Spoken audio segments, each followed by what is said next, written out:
All right.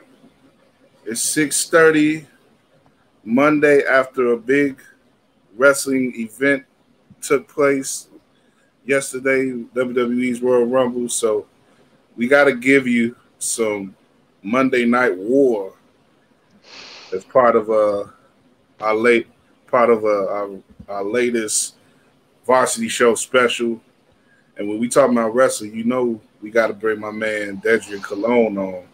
We were just on Friday previewing the big show, and we spent much of Sunday night talking about it. Me, you, and Demond, and you were talking. I didn't know you was talking to so many people beyond us, man. You were talking to about half the internet wrestling community last night, man.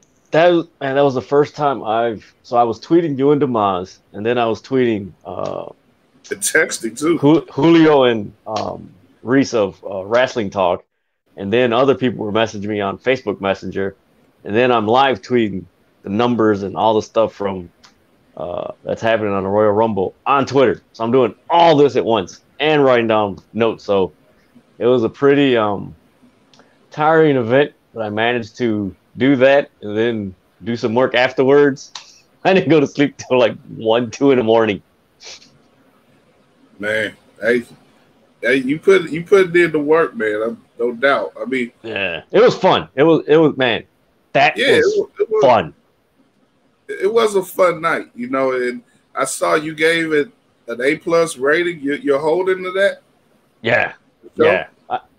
I mean, if you think about it, we didn't get too much of Goldberg. Not anything against Goldberg, but the match wasn't too long where it was just like, he really put this on the show. I mean, that was nice. More. Of course, they could have did more with the run up to that match, but in the end, it looked like it was just about, getting Drew McIntyre over on another level, getting him the respect of an OG, as it were, a guy who is very popular and who, wrestling fans, for the most part, have a popular opinion with, going back to the 90s. So, I mean, that's what they wanted to do. That's what it wasn't the most compelling story to me, but like you said, they didn't take up a long time with it. They got rid of it right at the beginning of the proper show, of the real show, and we was able to move on. They did a couple big spots, and they did what they were. I said it was no country for protected finishes, though. Yeah, they both did that. They both had to do their finishes multiple times. It's like, I mean, you guys, you're not setting the best standard there for these guys' finishes, but But I guess the point is they're both sort of superhuman, so they can take each other's best stuff and still have something going. But like you said, it was a brief match. They did what they did, and Drew's moving on to his another WrestleMania. So yeah, it was. I mean, that was good. Because I'm looking at my notes right now. The Sasha Banks match was good. The Roman Reigns Kevin Owens match was, man, that was crazy. What's crazy, that was in between both Rumble matches. Like that wasn't even what finished it. And that was what they call like a filler. A filler, yeah. I'm trying to think of something, but a filler. Oh no. I think I know what you're thinking. I'm thinking palate cleanser. That's what I'm thinking. Yeah, or a bathroom break. That's what it felt like. It was like, but I guess you could have went to the bathroom during that match, because even if you missed one of the spots, you still would have saw another crazy spot down the line. There was about 4 or 5 of them, Yeah, but man, it was whoever orchestrated both Rumble matches. That's why I gave it an A+. The women's match, the whole interaction between Bianca Belair. It's crazy because most of the picks that everybody that I seen pick were in like the final 8, and I'm like, man, this is a really good Rumble. If most people who pick certain wrestlers are in like the final 8, I'm like, this is gonna get good. And I think you got to give credit to WWE on this one because they made it easier for us to see going into the match. Okay, these are the people that you're investing in right now. You're actually trying to get people over. You're getting good people over who have good stories. And I mean, let's start with Bianca. Like I didn't after. I'm gonna speak a little bit about this later about their other programming on the network. But Bianca has really been revealing a lot more of herself lately. So, in the ring and outside the ring. So, you can read things into that in regards to the way that WWE likes to market superstars, where it's like, okay, they're giving us more of this person, so they want us to be more invested in this person. It was easy to be invested in Bianca because she's a great talent. She does crazy things in the ring, very athletic and strong. When she fireman carried Otis, that was like, I'm sorry. I got a big man like that and everything. And, 10 feet. Dang. Yeah. But it's like, in some past years, they may have done a lot of that stuff and then pulled the rug out from under us and then been like, we're going to do all that and Lana's going to win or something. Or just some stupid swerve. It's like, but they went ahead with the story that people wanted. And I think this is a Kofi effect in a couple ways. Yeah. Because that year they really found out that if you just give the audience what they want, they have a better opinion. No surprise, they have a better opinion of the shows if you give them what they want. In the end, you can make some bumps along the road. You got to make it challenging for these favorites. But in the end, if you have them standing in the middle of the square circle celebrating, that makes for moments that people remember. Yeah. And on top of that, diversity matters. Representation matters. And when more people see more people who reflect the diversity of the audience in the ring, and they're not seeing them being held back and jobbed out every week, that matters. With Kofi, you had the whole 11-year backstory with him not having the opportunities of other wrestlers and all this stuff, and it made for this big release at WrestleMania. With Bianca, she doesn't have that story, but they have the story that they provided with her in her documentary, which was very compelling, and she was very open about her personal life and things that she's dealt with as a young lady, depression and bulimia and stuff like that. And it's like, wow, I mean, you just leave that special wanting the best for her and knowing that she's worked hard to become the person that she is, and in and out the ring. And so to see her win at the end of the night, at the end of that match, I should say, it's just it's a big release for a lot of people. It's great to see, and it provides a great path forward for her. Starting with this WrestleMania, where she can literally become one of the biggest stars in the WWE, because she, like I say, it's easy to get behind her, and I think when she really catches on as a figure in sort of, and honestly in sort of black pop culture, which I think she will pretty soon, that's going to bring a lot more viewers and interest into WWE. Because with black people as a whole see her, black wrestling fans are all over, of course. But when black people as a whole see her, they're going to really be like, wow, that's a star right there. We rocking with her. A lot of people gravitate to it like, yo, she got a braid. Wait a minute, who's this? Yeah, she got these braids. You need to keep an eye on this one. Clothes and, I think this is one of the first times in wrestling history you had so much black representation in 5 major companies. Like, it ain't a few black guys here, a few black women here. Like, no. Like, literally, if you combine all of them, they could start their own promotion. Yeah. Like, literally, they could start their own promotion and just like, all right, we did our thing with you. We go over here, you know, and Right. you know, you look at AEW with Cody Rhodes and Brandy.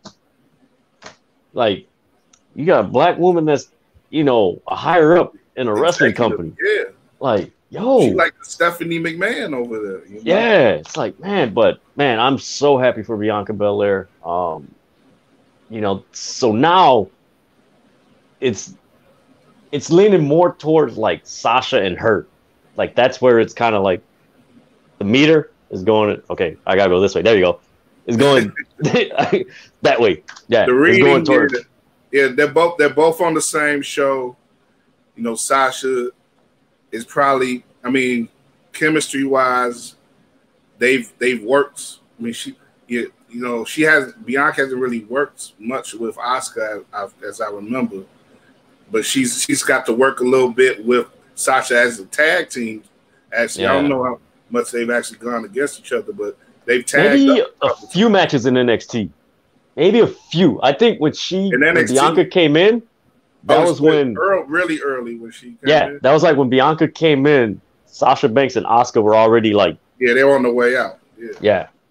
So I mean, if that's the WrestleMania match, that's gonna be a really good match.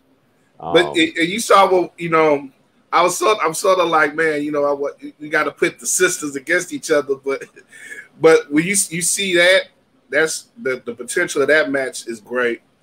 And they were helping each other in the match. They were helping each other. They were about to get eliminated. Like, here, hold my hand. No, that's what I was saying. Naomi returning, and they look so great. So great wrestling each other. I want them to be a tag team at some point down the line, but they look great, just as great wrestling each other. You know? Oh yeah. Yes, I was like, man, they got mad chemistry. It's like, okay, we got some things here, but yeah, that woman's Royal Rumble match, man, was just phenomenal. With the whole pacing of it was just executed perfectly. Like, it wasn't like it slowed down.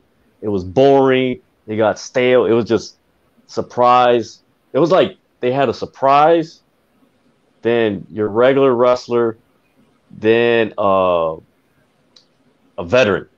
It was like that system. That's how they systematically planned it, where it was just like, oh man, this is cool. They had more space to surprise because they needed more people to fill out the 30 women match, and they took advantage of it. Like I said, bringing back older wrestlers who haven't been there for a while. Victoria and old girl Jillian Hall, yeah, man, yeah. I did not, man. If you were to go to Vegas and you were to place a bet on surprises in Royal Rumble, and you put Jillian Hall, man, you would have cleaned up yesterday, man. Because nobody picked her. That was like the last person. When was the last time? Because I said on Twitter, I kind of missed her. That was a period where I wasn't really watching wrestling too much. Yeah. But I think I remember though, she was in that one of my favorite clips my favorite segments of all time, when Teddy Long married old girl and they had jagged edges. And she was in that. Yeah, she was in that segment. So that was around 2010, 2011. Yeah, I think so. Yeah, it's been a minute, and I think she came back for a few of like the throwback Raws. Like, she came back a few times, but it was just rare. And I'm just like, where did she come from? I was anticipating Melina because she was there. Yeah, I was with you on that. And she was on that recent Raw where they brought the Raw Legends night. Yeah. You know, and some of those guys that were there were in, you know, a few of the Royal Rumble spots. And it was just like, man, she wasn't there, but man, it was last year with NWA. Yeah, so I mean, it was a really, really good women's Royal Rumble, but man, the men's Royal Rumble, man, that was. Yeah, I was gonna say D D kind of leans towards the ladies anyway. I think he put the ladies one over the men's one, but he said that early during the men's match. So I don't know if he still feel. He probably still feel that way. But would you? I think they both did different things. Like I think it's equal. The ladies one was a bit more fun, and you know, and it was more of a pick me up type thing, and the men's one was more dramatic. Yeah. So you said I wish they would. I think they were pretty much even, and you got a good winner with both matches, a winner, an inspiring winner. You know, Edge winning the men's. Like what did you think about Edge? You know, coming out. He's the third guy to come out and do 1 to 30 and win it all. You know, they have someone now else they could say besides Shawn Michaels, because they ain't saying Chris Benoit. So, like Shawn Michaels and other people. Yeah. if it was up to WWE, they're like, two people. They're like, Shawn Michaels and Creator Wrestler 89. Yeah, that was who won. But now they can say Shawn Michaels and Edge. Yeah, but man, Edge, he's always been one of my favorites. I mean, I remember when he debuted coming through the crowd on, Jacked and Metal. See that? I'm taking it back. That's 98. And Sunday Night Heat and everything. But man, that was really cool. Very beginning there, man. I didn't, you know, when he came back, it was like, all right, you know, it's kind of like, you know, he's gonna be there. They're gonna throw him out. But everybody was focused on Big E and Daniel Bryan, and it's like, if they don't win, probably Randy's gonna win. Like the way it was set up, like he injured himself and he went to the back, and it's like Randy's gonna win. And just the way Edge did it and the way they structured that match was so cool, because usually when the person who's number one is there, the announcers always focus on that person. So it makes it like, okay, we kind of know he's gonna win. Like yesterday, he did it so perfectly. A lot of times you forgot he was in the ring because he was on the floor. You were just focused on everybody else. Like, oh, wait a minute, Edge is still there. So I mean, that was really slick. But then to see Christian come back, I was like, yo, it's Edge and Christian. And I was thinking, I was like, man, I wonder if they're gonna do a 3-second or 5-second pose during the Royal Rumble. I was like, oh man. But man, that's so cool. You know, it's another dynamic. You think Christian's gonna do some more work? Man, you know what? I think the Roman KO thing probably got another week or two or so, maybe till Fastlane. But I think eventually it might be Roman and this guy, Edge. Roman and Christian. Roman and Edge. Okay, but we was going over that towards the end of the night. Yeah. Like, I'm sort of stuck in, you know, we'll see. I think we'll see a little bit of a reveal tonight on Raw, and I think with sort of the major shows, it's sort of the major storylines. I should say, is sort of leaning towards SmackDown. Like, say you got the women's winner as a SmackDown wrestler, so now you got the men's winner. I think they're going to lean more towards Raw. Yeah, and I think D said too, like he thinks that's going to be Edge and Drew. I'm kind of leaning that way too. At first, I was with you. I was like, you know, put them up with Roman, but you still think it's going to be Edge and Roman. Yeah, I think it's Edge and Roman. I think Drew. It's probably going to be Drew and Randy, but then again, I'm surprised the Fiend didn't even do anything with the Fiend. Yeah, that's what. I was like, man, they didn't do nothing with him. They still don't have him kept caught up with the Fiend. Randy. I think. I don't know. Unless it's going to be a triple threat where it's going to be McIntyre, Orton, and the Fiend, and you're going to have Edge versus Roman Reigns with Christian by his side. So I mean, that's, it could be okay. Well, I see what you're doing there. So you have Christian to sort of offset Jey Uso. Yeah. And Paul Heyman, yeah. So I mean, that could happen. Yeah, so I mean, but then again, I could see it going like you guys, him going with McIntyre, and having that, because if you really look at it, like if it's Edge and Roman, that's kind of obvious and it's kind of top heavy, and it leaves like the typical, okay, we kind of know Drew's gonna go with Orton and stuff like that. But then if you put Edge against Drew McIntyre, now it kind of balances out both nights of WrestleMania. Right, that's what I'm thinking too. Because I don't think they like Edge inserts something. Edge inserts a different energy into the show that they didn't have before the Rumble, and I think they're going to leave that for Raw. I would, if I had to guess, I think they're going to leave that for Raw because Raw kind of needs it a little more than SmackDown. SmackDown has a pretty deep roster right now, so yeah, with Roman, if what you looking at? No, Bad Bunny's going to be on Raw tonight. Okay, so on Miss TV.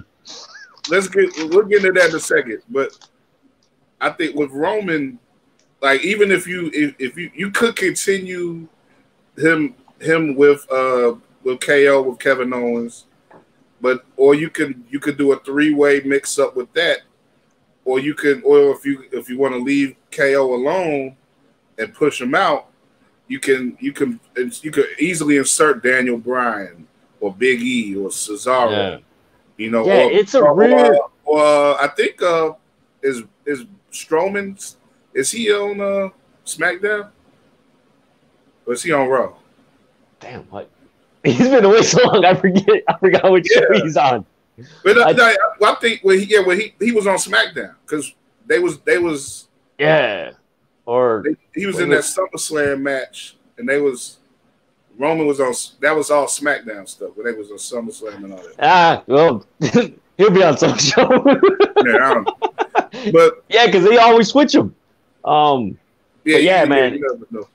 Yeah, but this year's WrestleMania, like it's like they have people you could put in the main event, but they don't have those 4 or 5 like solid guys where you have 2 heavyweights, 2 main guys, and then you have that one person that, hey, you could put them in, a match on either the first night or second night. And there's been some saying that Cena is pretty much locked in. So you also you got the Cena card as well. There's your joke. There you go. Are you good? Yeah, I'm good. You got you got the Cena card as well that you could drop in. Damn. I wonder, would he fight The Fiend again? No, I would hope not. I know, but WWE logic, they would do something like that. Yeah, I would hope not. Because after that match last year, it's like, what's the point? Well, yeah, right. You can't really do anything else with them after that. So, I mean, the thing with Cena though is that you could drop him right in with Reigns and be like, look, you getting a little big for your britches, big boy. I'm still. There is. That makes sense because he did beat Cena back at Clash of Champions 2 years ago, 2019. I think so. But they got a history. Yeah, they got a history. So that match should have been on a WrestleMania instead of damn Clash of Champions. It's like you had 2 of the, like, who the hell booked this? It was stupid. That's a match. If Edge fights Drew McIntyre, I could see that. Yeah. Like a lot of people, it should be Big E, but it's like you got to think this is about drawing money and people going to the Peacock Network and all this other stuff. Edge and Drew McIntyre's one night, and Cena, and that'll draw money. Well, you talk about drawing money, so you say Bad Bunny's gonna be on Raw tonight. They just aired the commercial on Miss TV. And the Bad Bunny got into it with Miz and Morrison last night. They're Raw wrestlers, so that makes sense. And he did his own splash. Like I guess they were trying to one up AEW with Snoop. But man, that was he was a bit more athletic than Snoop. I guess he's a younger guy than Snoop, so yeah. I guess that's to be well, he's shorter to the ground, so yeah. I wouldn't say he jumped. I would just say he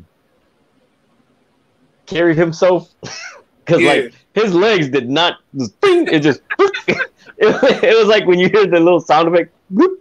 It wasn't bam. It was. And then it's to the outside too, so he had more space. He had more room to fly going outside. But yeah, that's the X factor with Miz having the Money in the Bank. You know, he's gonna cash it in. Well, he should. Or I was hearing it was going in Raw with Steven Larson. They were saying that what should happen is freaking Randy Orton beat him for the Money in the Bank. Somebody beat him for it because he always going around crying about it, like, and it's like, okay, that's his type of character, but it's like it doesn't fit with what's happening with the other main characters on both shows. It's just like I said, they booked that horribly this whole year. Like they haven't had any sort of direction with it, and you know, now you got, like I said, you got this guy getting the mix with this Bad Bunny character, and like they talking about how. I know dude is popular. I didn't know he was like the most streamed artist in the world and stuff. So yeah, but he's got to follow. That's obviously a ploy, like you say, for WWE to get crossover appeal, get people who aren't necessarily in hardcore in the wrestling, get them to watch the shows leading up to Mania and watch Mania. So you know, we'll see what they do tonight. But man, hey, this is the next 2-3 months. Is nothing but celebrities being involved in wrestling. You're gonna have Shaq, Bad Bunny, and who the hell else is gonna be at WrestleMania? 3 months, just nothing but celebrities. Stunt casting, man. That's what they do. Man, but it brings eyes and ears to the products, and sometimes it works. You know, sometimes it even works on a wrestling level. You know, yes.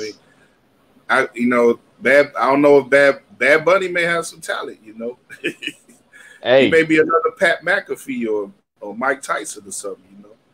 Hey, if he can do sprint, well, yeah, he's gonna have to put on some weight because he did that slight frog splash. As soon as he landed, he started grabbing his rib. So it's like, yeah, you need to hit the gym and like get some meat or something like that around you. Meat on his balls, you know, get some build up some muscle around that area. Yeah, he's like, oh my. It's like, come on, man. Like, it's like you around Ric Flair in one of your videos, man. You should know how to sell. You want to live right. You want to live up. You got some wrestling dreams, man. You got to come prepared. You know? Yeah. So I mean, other than that, man, the whole pay-per-view. I mean, it was. You know, that's why I gave it an A+. I was like, it's hard to find anything negative. Like the only way you could find something negative, and it's not anything against anybody who may find something negative, but, you know, for me, I wasn't looking that into it to find something negative. It's like, look, it's, you know, here in Chicago, it's like, okay, it's Sunday night. It's a damn snowstorm outside. Right, we snowed in. It's like, I ain't going anywhere. So you know what? I just want to have some fun. Let me see some good wrestling. Right. It's the Royal Rumble. It's one of the most funnest events, and that's something that I've seen a lot on Twitter. A lot of people tweet like, hey, the Royal Rumble is actually one of the funnest events I like by the WWF. More fun than a WrestleMania. And I'm like, historically, it's one of the best events of the year. It has real stakes to it, which, you know, sometimes they mess it up too, because, you know, we have so much stakes involved with the match. And then they don't give, again, like I say, they don't give us what we want. But this time they gave us what we want. And it makes a difference. And, you know, like, you know, I know you said, like, you was just looking for a good time. But at the same time, I know you, like, you don't have a hard time picking out what is wrong with the WWE. So, it's to impress you to that level is meaningful. Yeah, it was more like a lot of like I always get a lot of questions about that. Like, what do you like? How do you grade, you know, these wrestling shows that you watch and everything? And for me, it's just basic fluidity, like the production fluidity, the storytelling fluidity overall of the show, like the whole show storyline, the individual story, just the fluidity. where it doesn't like go against common sense. Like, okay, this is wrestling. Oh, okay, that's funny. You know, this good. It was just a nice. You don't want something that jars you out of the show. Oh God, like That's Strowman lifting the ambulance truck. Stupid. That was so stupid. A lot of people, though, I'm gonna get your opinion on this right quick. A lot of people didn't like the end to the Roman KO match because of I guess the stop of the count and everything, and that was creative. They didn't. I didn't see that coming. I was like, "Yo, he's a bad guy." That's pretty smart. I would have done the same thing.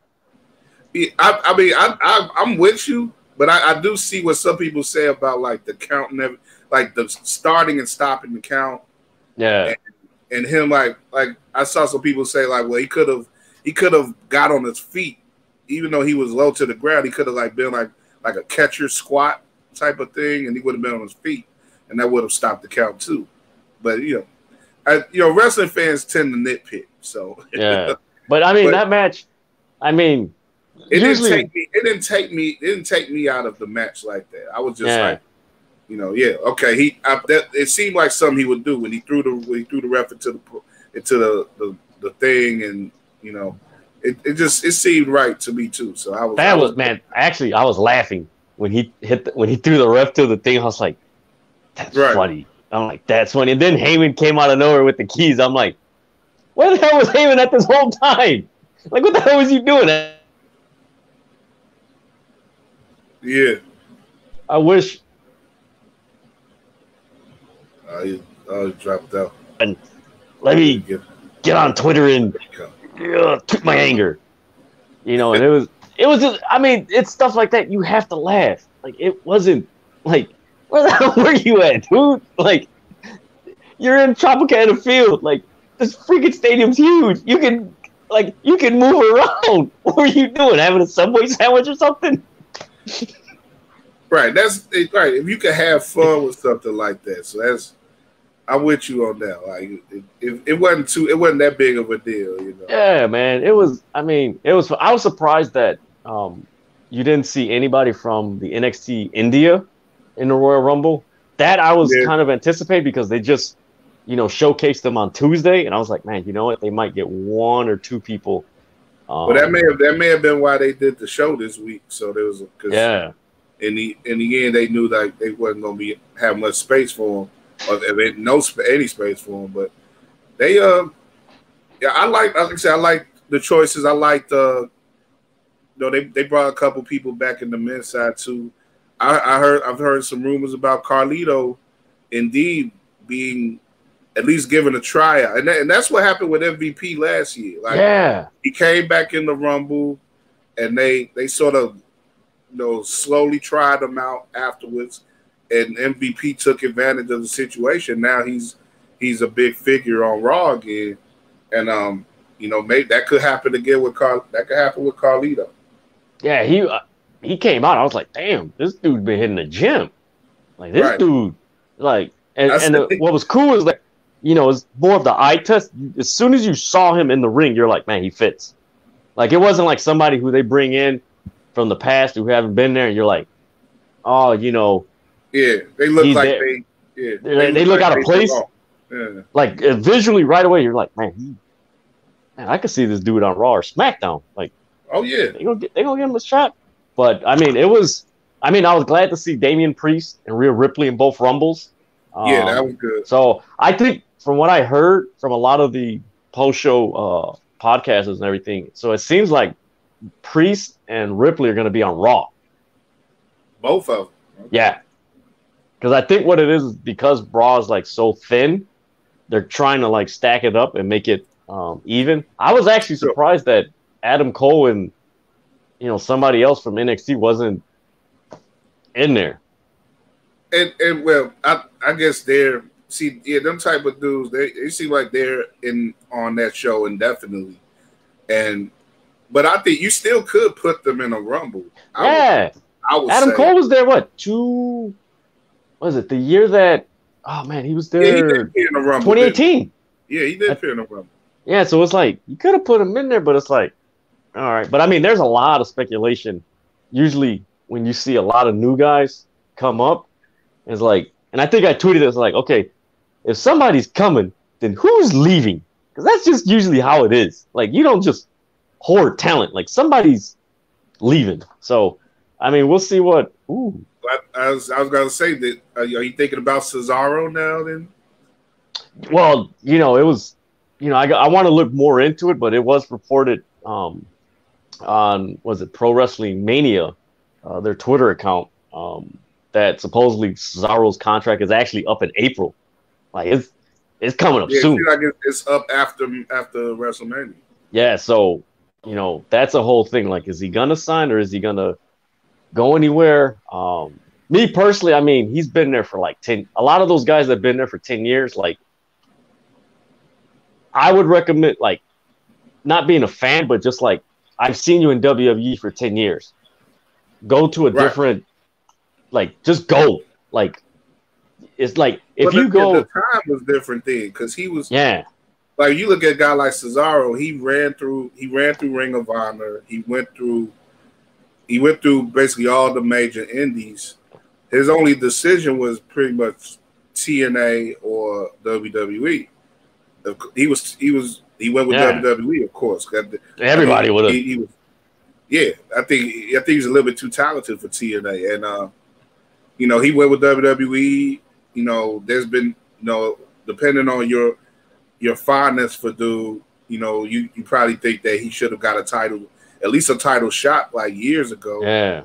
And it doesn't seem like that's going to change, even like you say, 10 years in. So I'm with you. Like, go. I mean, check out AEW. Like you have a show now that's on weekly cable. That's that's getting the same type of numbers comparatively as NXT, if not Raw. So go ahead and try them out. See what they can do. I could see him. I could see him in Impact with the way they're doing things now. Like, he fits.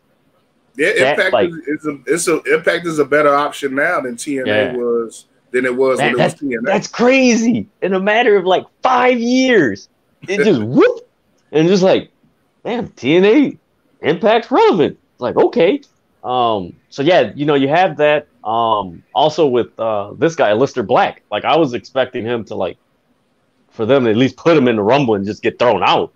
But from what I've heard from Meltzer from what I heard from like Meltzer, Sean Ross Sapp, and a few other people within the wrestling media industry, that he's got the Aaron Neville treatment, where they're just gonna keep him at home. So it's like, you have this dude, like that's a dude that should be in one of the major programs on Raw or SmackDown, and he's just at home. Like how you really? It's rough, man. But that's how they choose to do things, right? Well, it comes down to what if the old man feels you or not. If he ain't feeling you, then you ain't gonna get on TV. So it's gonna be interesting, man. And what's crazy about yesterday was so many things that were being tweeted out from other promotions. Like, I was sitting there too, and I'm saying to myself, man, like, this ain't even WWE stuff. Like, what the hell's going on here, man? It's like, man, you know what? That's the beauty of pro wrestling now. You just have so much, things, and CM Punk tweeting the picture with Steve Armel. That was. I was thinking about bringing that up. They're gonna have the Star show that's coming out. I'm interested in that to see what's going on with that. Yeah, so I mean, it's you had that, you had the Jay White thing, which was he was one of the speculated people that were going to appear at the Rumble, and it's just like, it's just like anything else online. You have a big event. If you're in that same ecosystem of the event, utilize the buzz. Yeah, so I mean, it was work off that buzz. Yeah, so I mean, just seeing so much traffic and interaction, just on Twitter alone, I was just like, man, this is so much fun. And it's crazy thinking, like, all the stuff that I was, like you mentioned at the beginning of the show, like, I was doing, like, I didn't feel tired till, like, after I stopped. And I was like, oh man, what do I do? Like, man, I was texting and tweeting and commenting and making memes of myself, and I'm like, man, what do I do? It's like, all right, let me watch something on YouTube so I can calm down and go to sleep. And you know, it was. They had. I was watching for a few hours after the Rumble. I was watching. They lined up the documentaries pretty well on the network. They had the Yokozuna premiere, and they showed a Pat Patterson documentary, which was pretty cool about his life, and you know he created the Royal Rumble, so it was fitting they showed that on that night, and then they showed the Bianca Belair joint, and that was the last one I watched, and like I said, I say how touching that was. So you know it's funny how they doing all this they're abandoning the network, but they still got content. And this, a night like that, you know, they really showed out. So, yeah. But you know, Dedrian, you got something else that surprised you? No, I'm looking. So, okay, just to give you a heads up, I have Raw playing right underneath the screen that I'm doing this on. You gotta be quick, man. I got another guest on. Yeah, so Sheamus just knocked out McIntyre. That's what I'm like, oh. So he turned up. See, they're gonna do. I hope that's not their match for Mania. But Sheamus just doesn't. Not in big matches, he doesn't do it for me. But he's all right. But he doesn't do it for me in big matches. But no. You figured he was gonna turn on him eventually anyway. So yeah. But yeah, we'll get back soon, Dedrian, man. I gotta get my man Mike Tillery on. Thank you. Appreciate I gotta bro. Watch this, and I'll keep you posted on anything that's going on online and everything. No doubt. There you see his tags there: 180, Dedrian 180, and Wrestling Talk. That's the show he does with Don Julio. You know, talking every Saturday about what's going on within the ropes. So yeah, definitely check him out for the latest and greatest in wrestling. Thank you, brother. Peace out, man. All right, man. I'll holler at you. All right, and I got my second guest coming on here today. The great Michael Tillery. Been a while since we talked, man.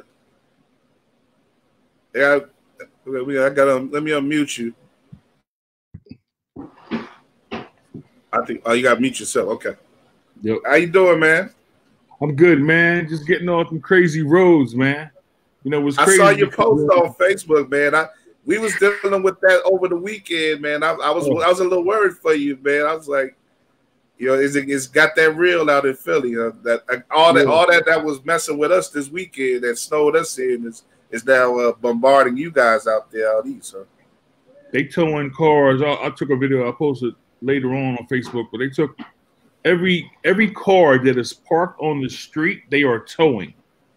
Oh man. You know, it's really bad in the city, man. It's bad. But I don't see that treatment in Chicago. They just let us get snowed in, like the black. They just let the black neighborhoods get snowed in, and then you just got to dig yourself out. But I'd rather have that than to have my car towed.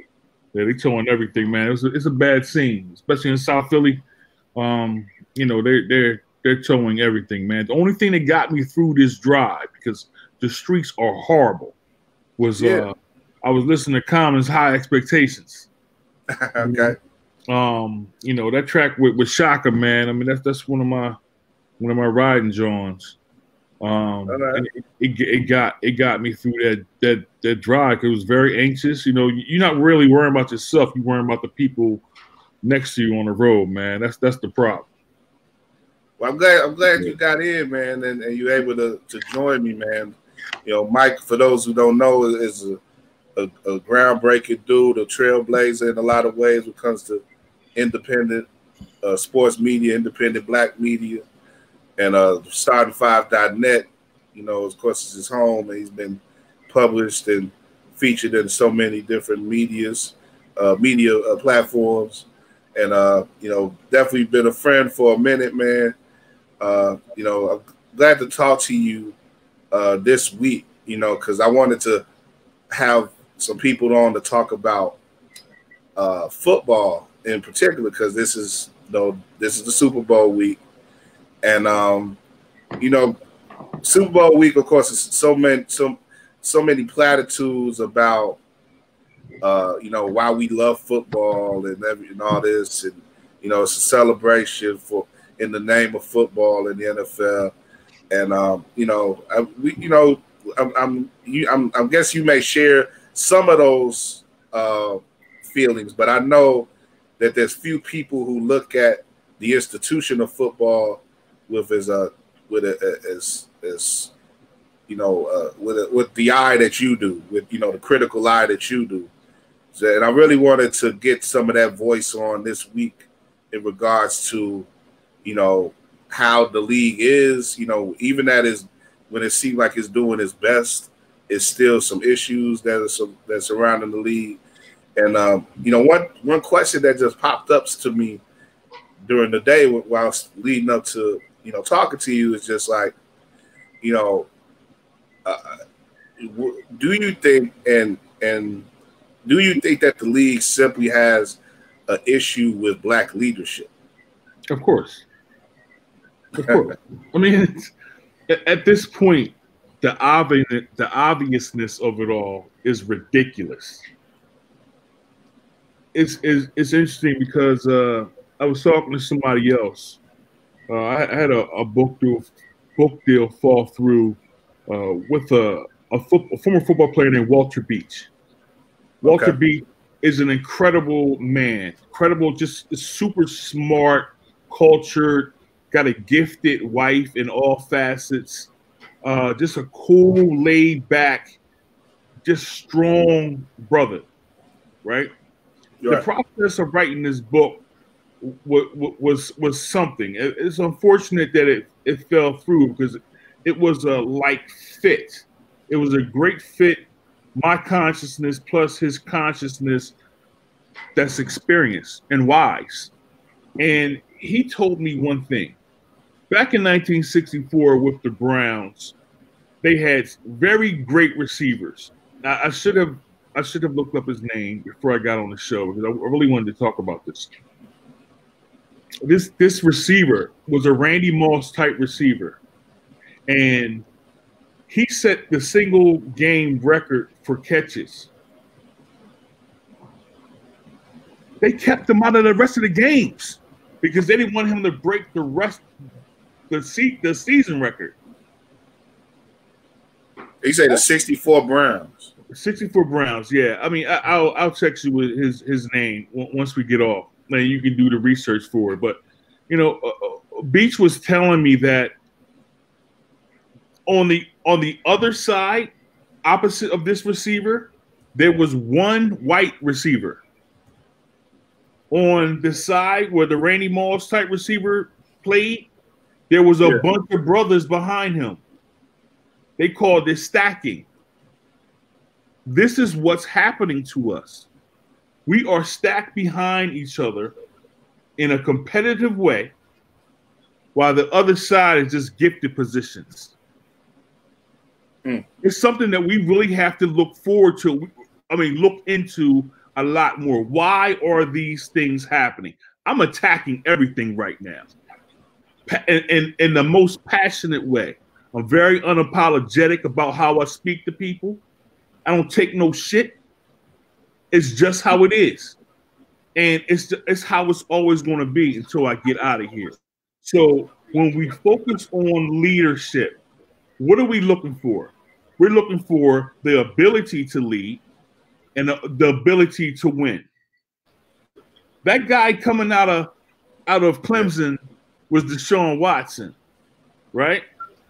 He beat up on an Alabama squad that was one of the best all time, all around. And those two championship games that he played against the Crimson Tide, I think he passed for like 900 yards, 8 touchdowns, no interceptions. And I think both games were won and lost on the last play, if I'm not mistaken. So this guy coming out of college should have been the consensus #1 draft pick. There should have been no question. It wasn't that he was in a system. He got it done against Nick Saban and an all-time Alabama squad. He fought with pros all on it. Yeah, it was ridiculous, man. Like at that point, I thought that he was going to be the number one pick. What you started to hear was, well, there's turnovers and this and that. If you looked at his turnovers versus the other draftees, he was far behind them. Right. I can't, listen, man. Listen. There is no more tolerance for these people. Yeah. Okay? There's no more tolerance. If I talk to a brother and he's pandering and talking all these disclaimers to these people, when we talk about coaches, GMs, ownership, and quarterbacks, he's cut off. They're cut off. I don't care who you are at this point. We have to get to a point of as black people of facing issues head on. There ain't no making people comfortable no more. Like this we should have never done this. Making people comfortable allows them to shift the conversation to morality, right? And when you do that, it allows them to skate and not talk about the issue that we face. Look at what happened to Cam Newton this year. He was injured. He had some injury plagued years in Carolina. He worked out. You saw it on Instagram. You saw it on all these news outlet shows. And what I think, first couple weeks, he looked strong, man. It was strong, right? Yeah. After the Seattle game, the stuff started to fall apart. Here's the thing. In my opinion, I'm thinking Bill Belichick was in the shower and he said to himself, man, I didn't draft Lamar Jackson like maybe I should have. All these other guys kind of fell past me. I have no team this year. Defections, opt-outs, injuries. I got to go and get me a one-man show. We all know that's who Cam was in Carolina. Unfortunately, here is the issue. Now, I've probably said it on the show before. The reason why I adore mobile quarterbacks is because they don't throw the ball away on third down. I call it bonus ball. It adds a possession to the game and eventually leads to victory. No matter what statistics the quarterback has in that game, if you have those extra possessions and you score on them, it's like you didn't even have a 5 for a 22 game and 98 yards, couple picks.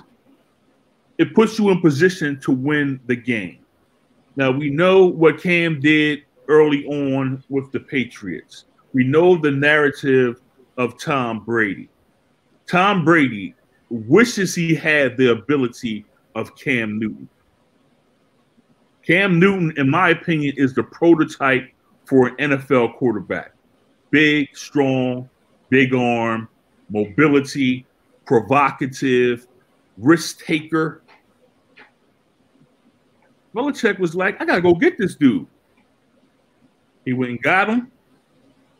Cam was probably in practice like, is this Carolina or is this New England? I'm a Randall Cunningham fan.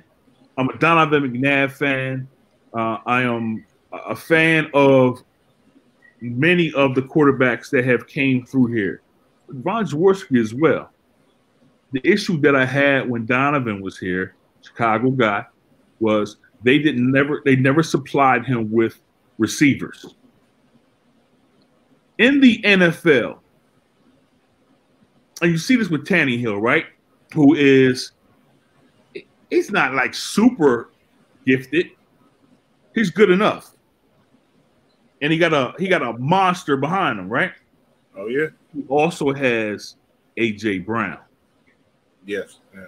Right? Very tough. We look at Tom Brady. What's he got then? He got Godwin.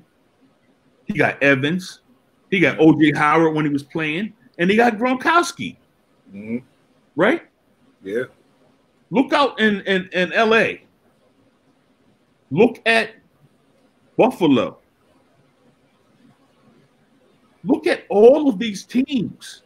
They have a number one receiver. For the life of me, now I've been studying this for a long time, and I did a lot of research. Besides Jeff Blake and Carl Pickens, way back with the Cincinnati Bengals, there has never been a black quarterback with a number one receiver for 5 years. For 5 years straight, okay. 5 years. That means no consistency. That means no separation. If you have a yard of separation in NFL, it's usually a touchdown. That's how it works. Sure. When I see these things, man, and I hear all these people making these excuses, well, Cam can't throw no more. He can't play. Yo, he had 12 touchdowns on the ground. His NFL record is 13. The narrative of his season is he's washed up. I was hearing it from all these pundits. Tony Gonzalez on Fox. He's done. He's a backup quarterback. He had nothing to throw to. Harry, who was a first-round draft pick, has drastically underachieved. Yeah. When I see these things happen and I see the criticism of these black quarterbacks, it makes me really emotional. Angry. I'm angry for my ancestors. I'm angry for the young kids who are looking up to what I call soul models and either trying to be them on the football field or in life in general, whether it's be a doctor, lawyer, librarian, custodian. Right. Right? You don't have to be a football player. How many GMs is it? 4? 3? 4? Black GMs? 0 ownership? How is this mathematically possible in 2021? Look at Lamar Jackson. I'm glad he went to Baltimore because Harbaugh has figured out how to use him. And that was a major issue for a lot of black quarterbacks coming into the league is the team did not want to build around their skills. Right. Right. So they were very unsuccessful at times. And the narrative became it was about the quarterback. He can't fit. He ain't intelligent. He can't read defenses. He's inaccurate. Mm-hmm. You hear so many times with Lamar Jackson, for that team to win a championship, they will be forced to go get a number one. Hollywood Brown is very gifted, but he's 5'9". Yeah. He's basically a three-point specialist on the outside. Deshaun Jackson. That type of player. Go get this dude a number one. Now, the other thing that's very embarrassing is when these quarterbacks do have number one receivers, they get rid of them. Dante Culpepper. Yeah, Culpepper. Randy Moss. You mentioned the 5 years. I was thinking about a man in Houston for the time being, Watson, and of course that's what happens there with Hopkins. They get rid of him, and Hopkins could be the best receiver ever. He could be the best receiver ever. Really, he seriously could be. Yeah. Steve Smith and Cam Newton gone.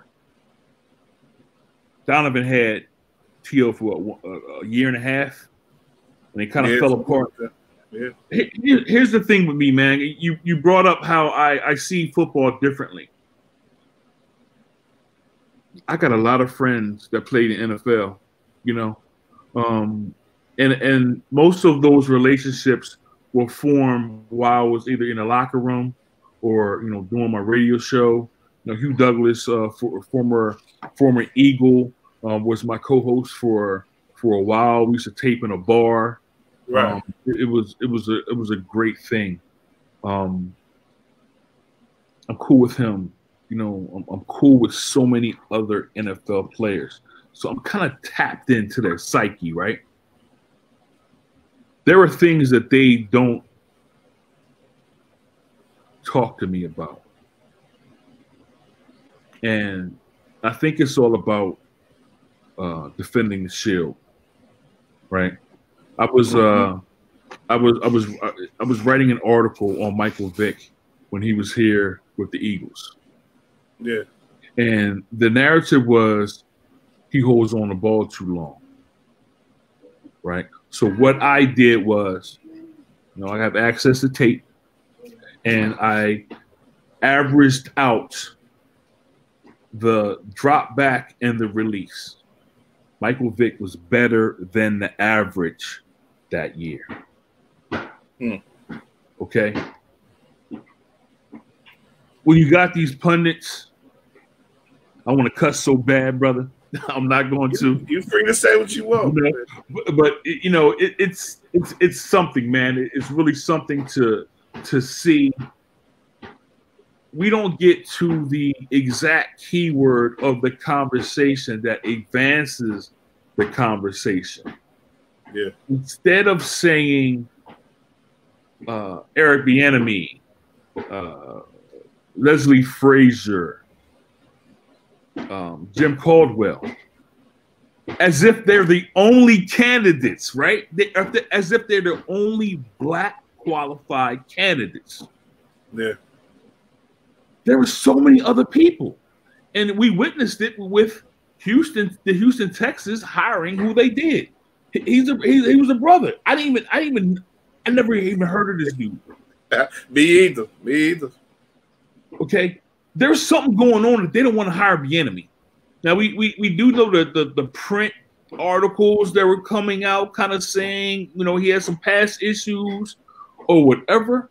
That didn't stop the Lions from hiring Patricia and so many other coaches who got skeletons in their closet across the league. Well, Mike, it seems like let's go into that for a second. Like, what are the standards? Like you look at what is Bieniemy having to measure himself up against? Because you look at guys who are being hired, like you say, Patricia in Detroit, he was nothing. Like Nagy here in Chicago, he was on the job for less than half the time that Bieniemy was on the job before the Bears picked him up. And then you look who the Lions got today. This Campbell guy, bucking wild, talking about biting people, biting kneecaps and stuff. And there's the guy in Philly y'all got who doesn't have a suit and doesn't know how to talk in front of a mic. Like, oh man, you know, why are these guys so much more special? How are they so much more special than Bieniemy? I don't understand it. I don't understand. I mean, I do understand it. I know exactly what right. I mean, you know, they see their sons. That was something that I came up with when I was writing.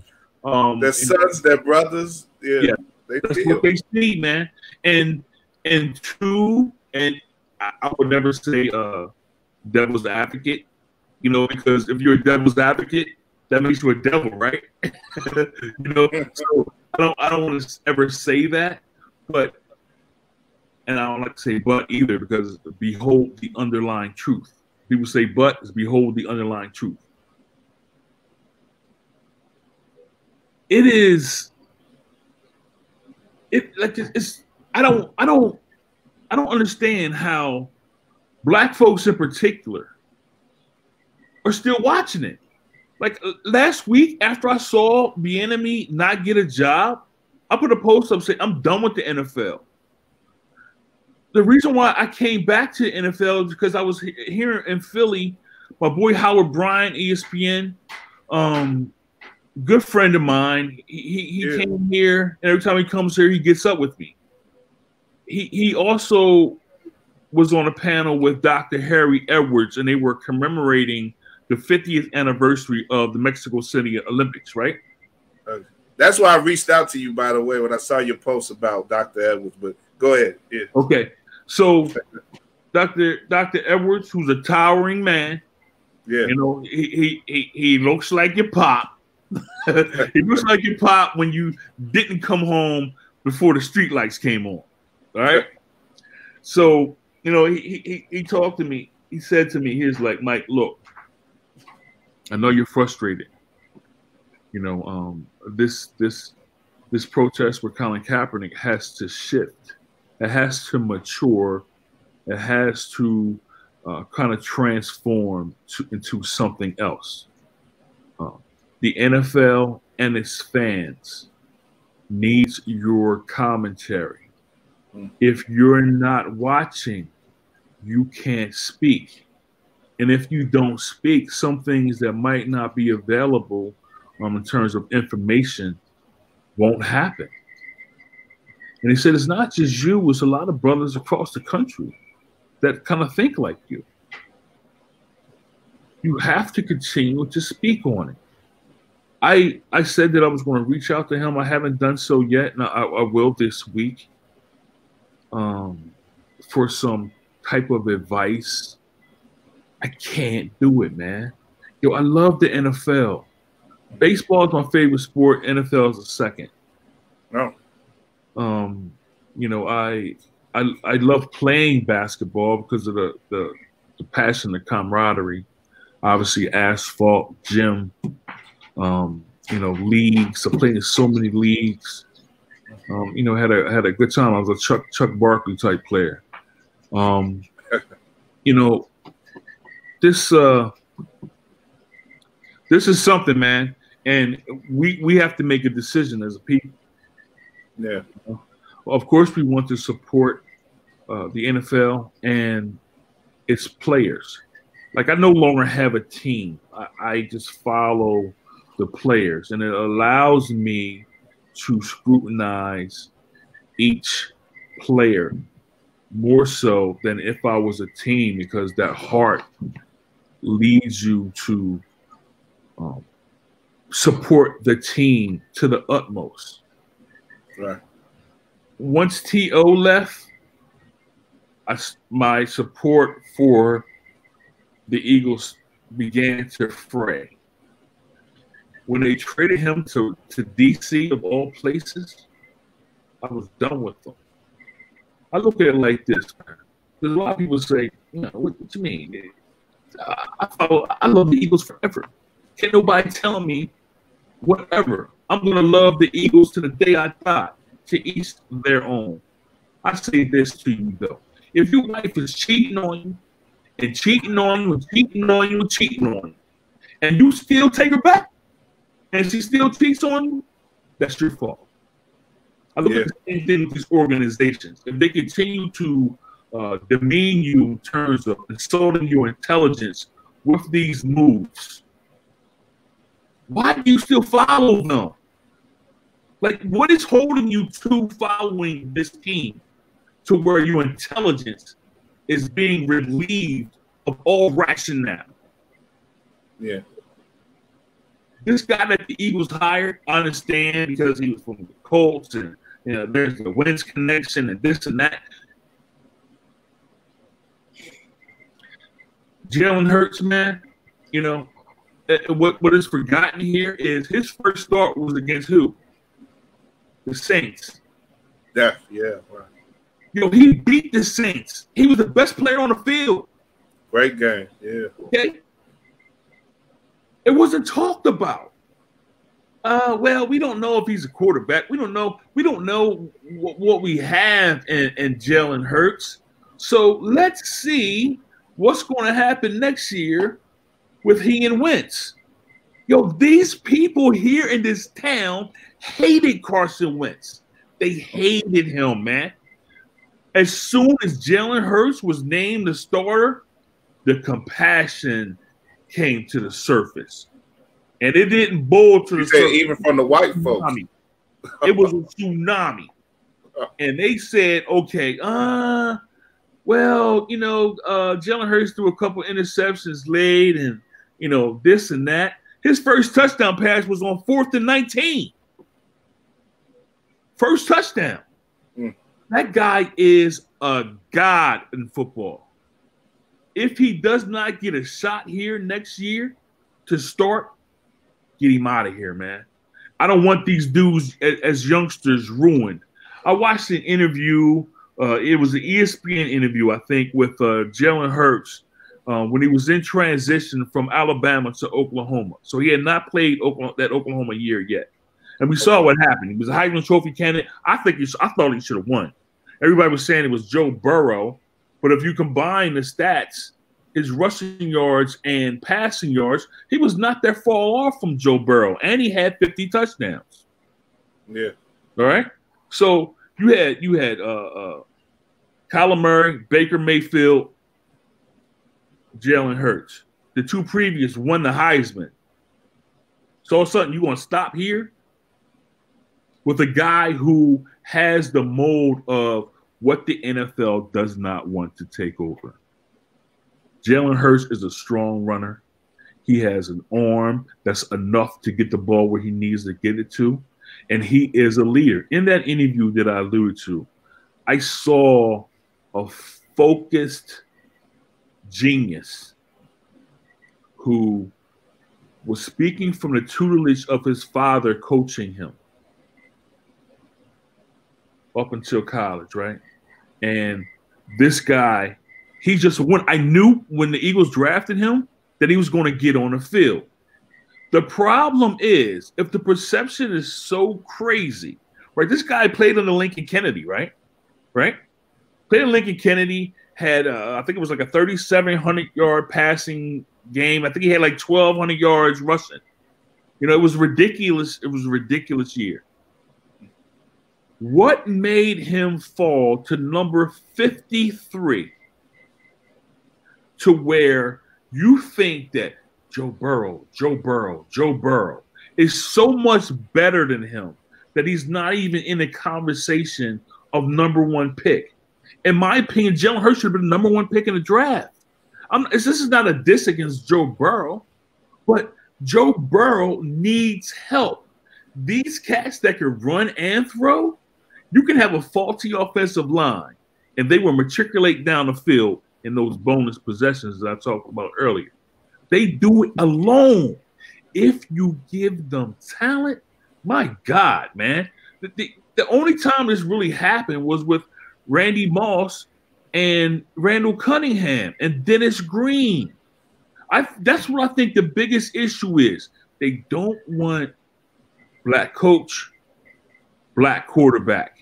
It's a brain trust, just like how they do it, right? What was Bill Walsh, Steve Young, Joe Montana?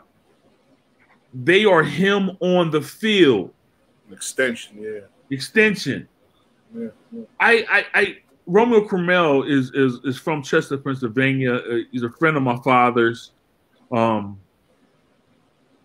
I think that the Sean was supportive of Romeo. I don't know what happened there that Romeo didn't get a shot. Maybe it's Romeo's age, this and that.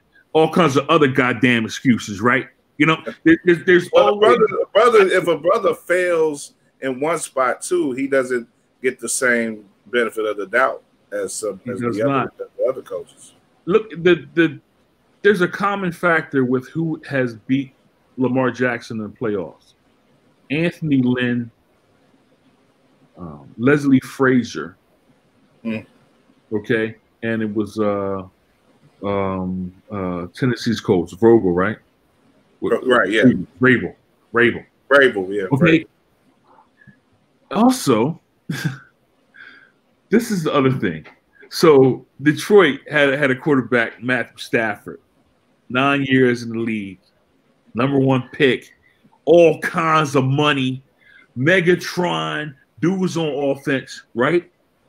Yeah. He never won a playoff game in 0-3. 9 years. 0-3, right? You got a guy who fell in the draft to 18. Fortunate that he did, because I don't know if any other team would have done the right thing, especially Cleveland, right? He is 20, he just turned 23. In the narrative, Lamar Jackson can't win a playoff game. Did you hear the pressure? Have you ever heard the pressure fired up for any of these other guys? Did you hear about Josh Allen? Josh Allen's lost a playoff game. He lost to Baltimore. You know? You didn't hear that about Josh Allen. You don't hear that about any other quarterback. You never heard about Phillip Rivers. Phillip Rivers had the this is crazy to me, man. I mean, it's so convoluted.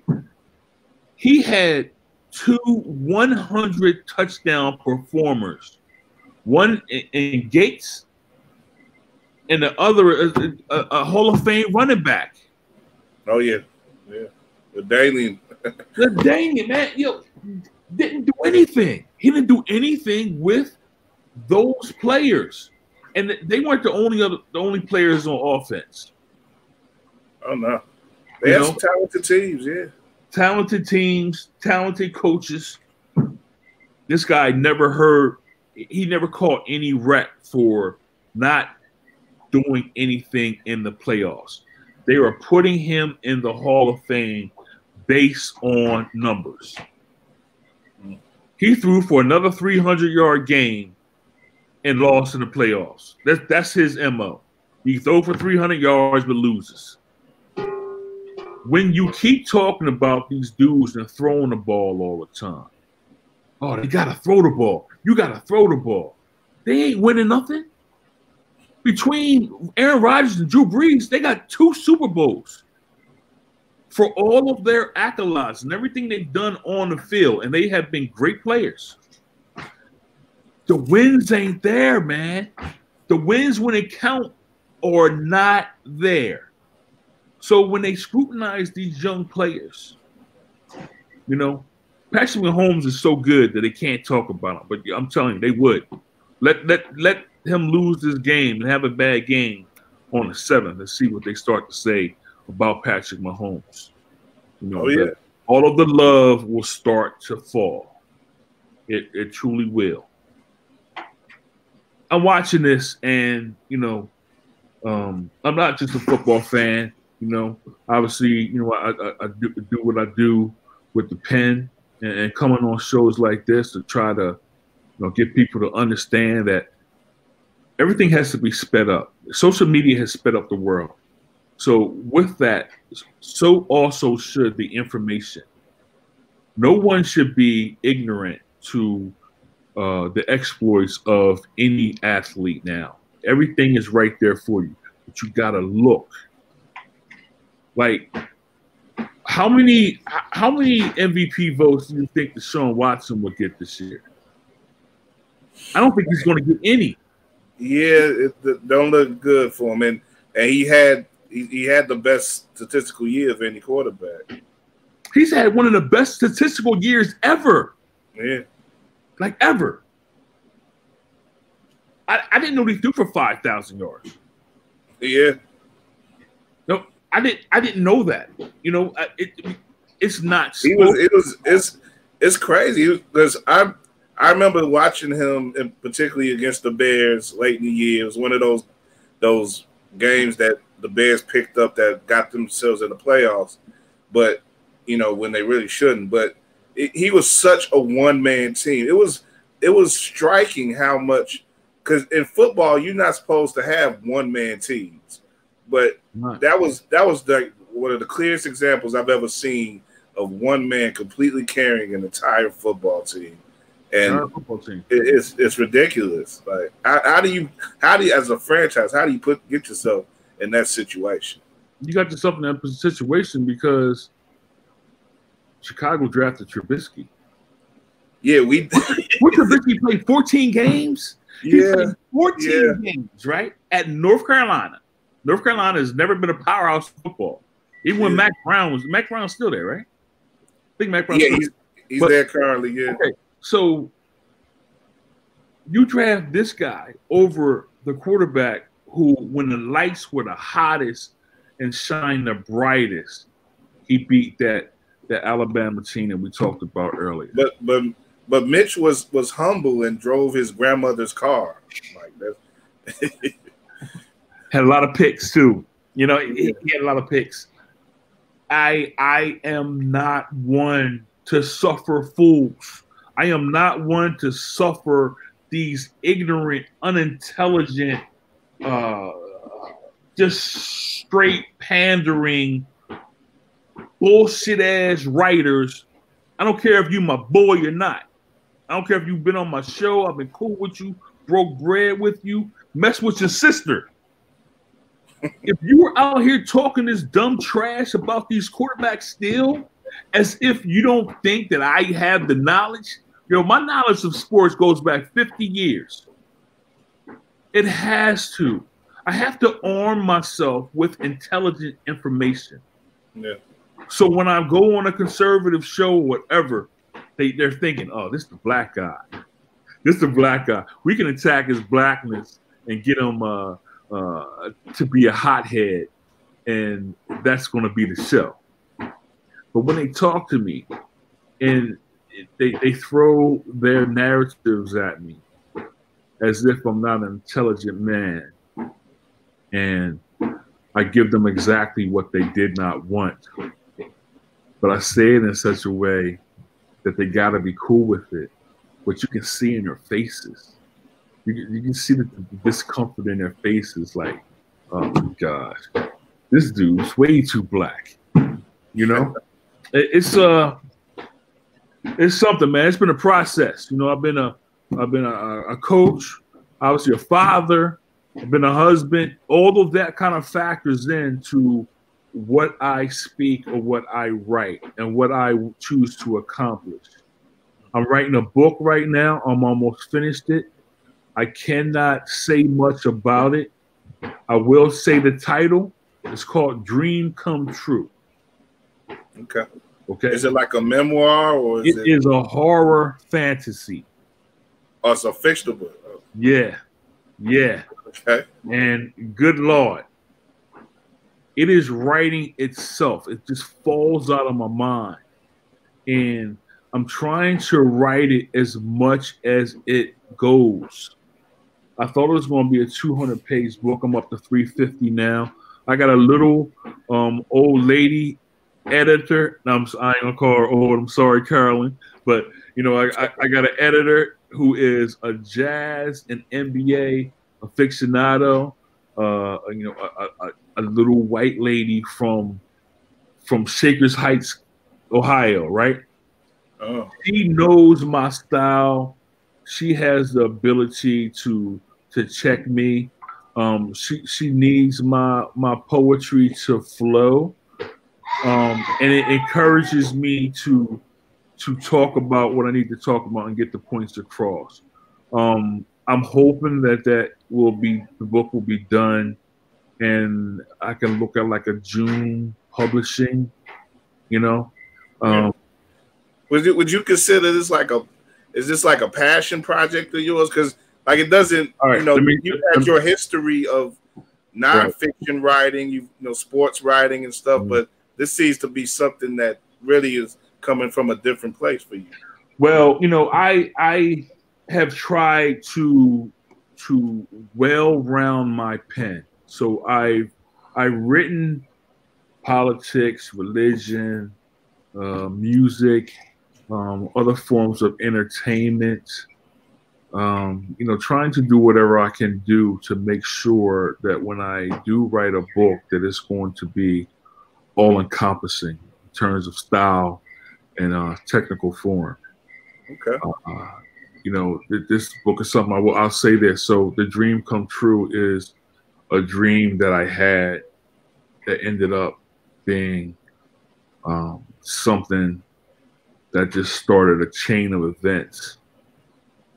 You know, and you know, I want to talk about it so bad, man. I really do, but I just when you release it, you definitely let me know, and I'll help you. Well, I want to talk to you about it when you can talk about it. It's a doozy, man. It's a doozy, and there are no disclaimers in this book. There's no apologies. There's not making someone comfortable. You know, that there's none of that. Some things need to be written as they happen. And if people can't stand up and read it as is written without being made mad or whatever else because of the subject matter that it encompasses, that's on them, man. Yo, listen, I got a big F you to anything and everything right now. I mean, it's just the way I am. I'm seeing a lot of people, a lot of my peers, speak about stuff, but they don't go the whole way. Like some of these things that are being talked about now, me and my brethren have been talking about for 15 years. It just so happens that Colin Kaepernick went down, and now it's popular to talk race. When I was talking it and helping build a lot of these famous people that you might see or hear, build the confidence in them to actually talk about race. I could think of a couple. I could think of a few right off hand. Yes, you can. I know. Yes, you can. Okay, I was called the radical. You know, radical. When people say the word radical to me, I am very wary of when people say that, because something that you're calling radical is what you think or deem radical based in any kind of fact, or is it radical because no one else has said it, or the person that said it is what you have an issue with? Yeah. When the lockout happened and the NBA lockout happened, I wrote this piece. It was called Kobe Bryant, Derrick Rose, LeBron James Create the NBA. The NBA was a league that I was hoping that the players would form, called the National Players Association, to where they had a draft in Vegas, and they had, I think it was 54 players that were the owners of these teams. I think how I had it. And they each put $10 million in. They got the concessions, stadiums, apparel. Anyone who did not get NBA contracts, the next up is who this league was going to get. Like in most cities, you might have a stadium, but you also have a convention center.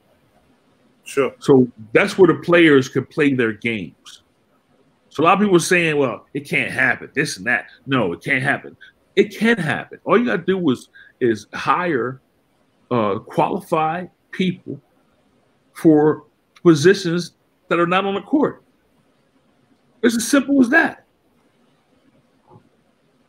Well, Mike, why do you why do you think that? Because I think when you talk about the average black person who may be talking about sports or ingesting sports from the outside, you do sort of get that opinion where it's like, oh, we can't do this, we can't do that.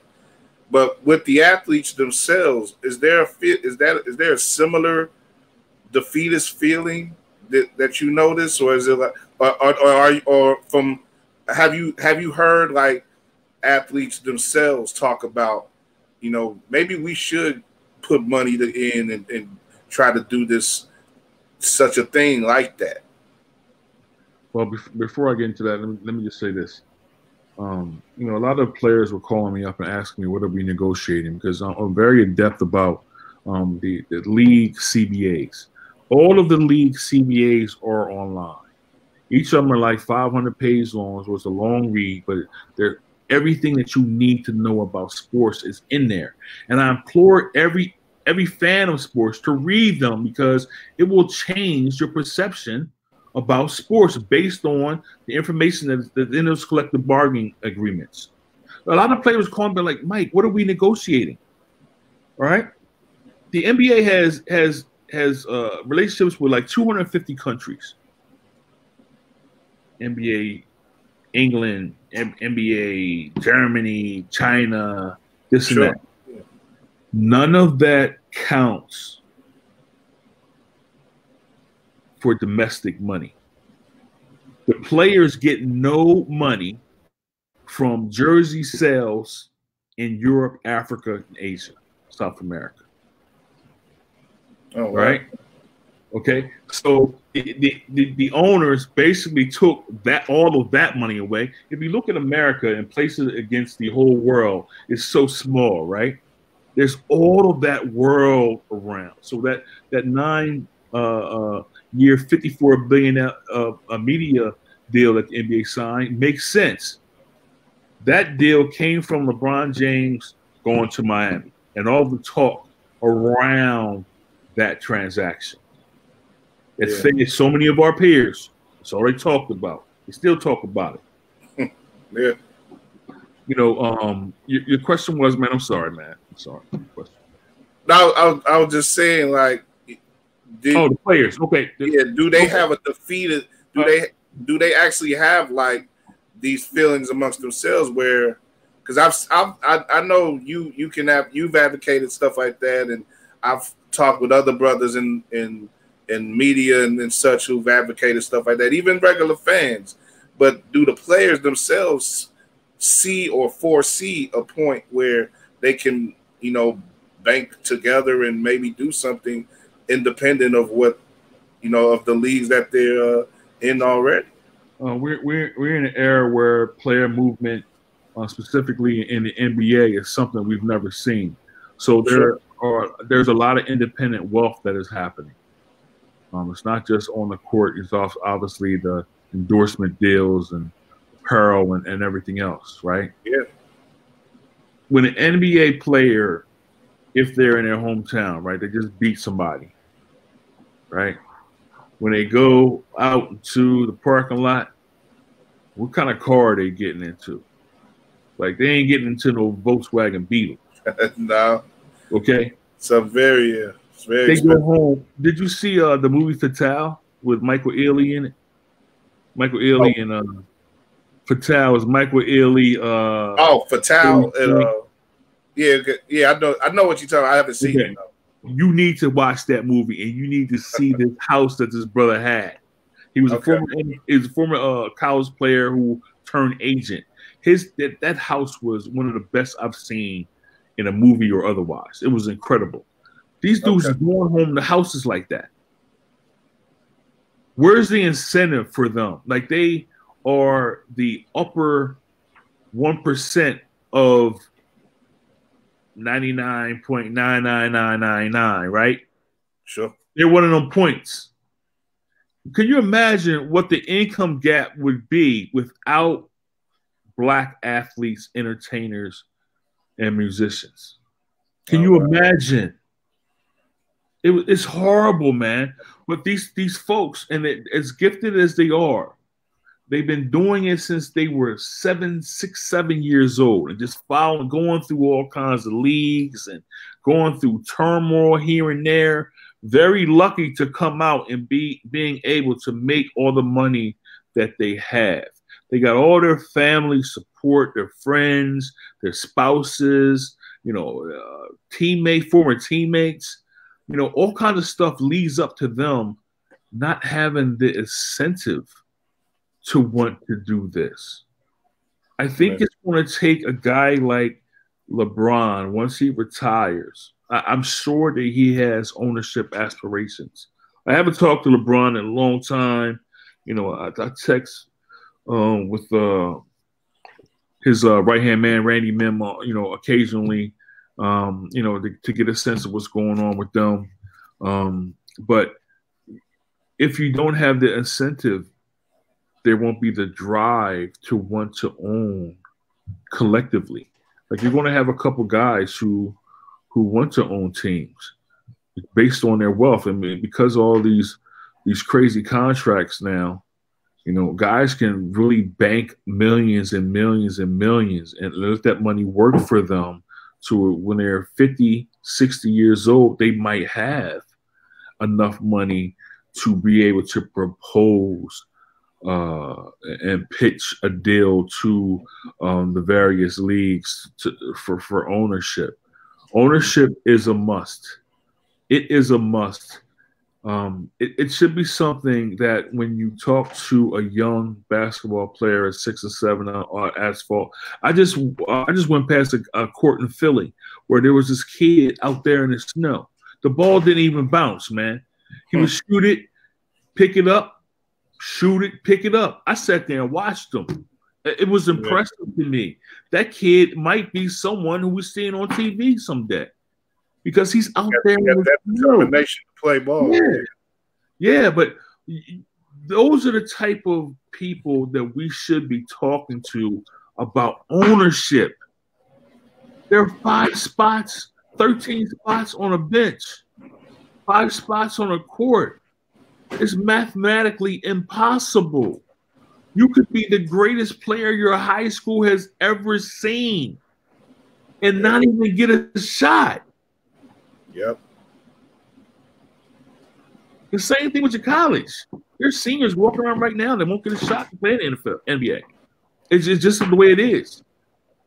So when you have guys like LeBron, you know, Melo keeps popping into my head for some reason. I don't know if he's aspiring to be an owner or not, but ownership has to be identified early. It has to be identified as a goal, you know, in school, and it has to be something that's, you know, developed over time to where, you know, one day you might have an ownership dream, but there might be something that happens along that road.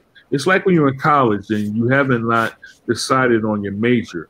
Once you go to college, it all materializes to you, right? It's the same thing that I think that will happen with NBA ownership, but it has to happen.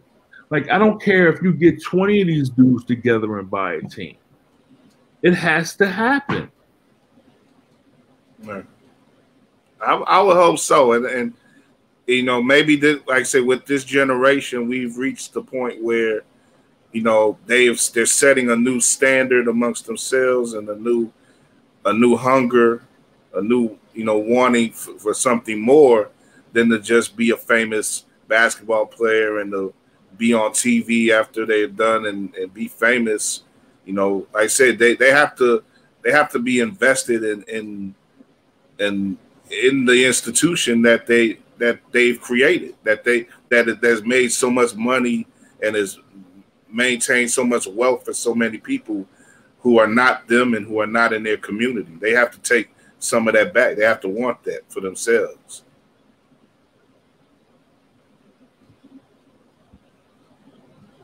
Okay, Mike. I lost Mike. Hope we get him back for a second. Hope we get him back quick here so we can wrap up. I want to get his thoughts on John Chaney.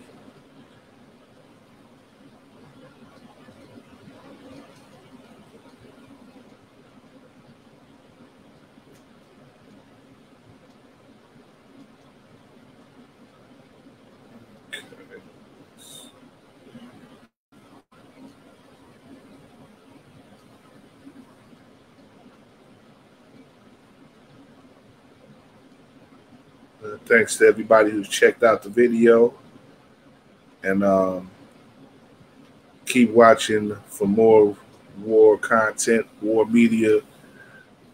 Coming up, a new episode of In the Building, me and Dave Evans, coming up tomorrow, streaming that live on YouTube, and also a new episode of Running with War this Thursday, streaming that live on YouTube. And actually, I'm making plans to be back here on Facebook on Friday with another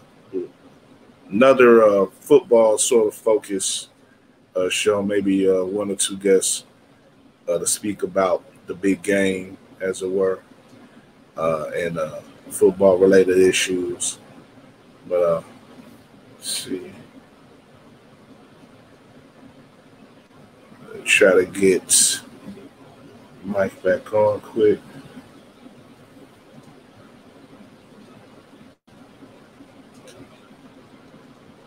Thanks again to Dedrian Colon for joining me earlier. And Mike Tillery, like I said, Michael Tillery, starting5.net, always, check out his stuff and check him out in general on social media, Facebook, Twitter. It's a good follow, for thought-provoking content.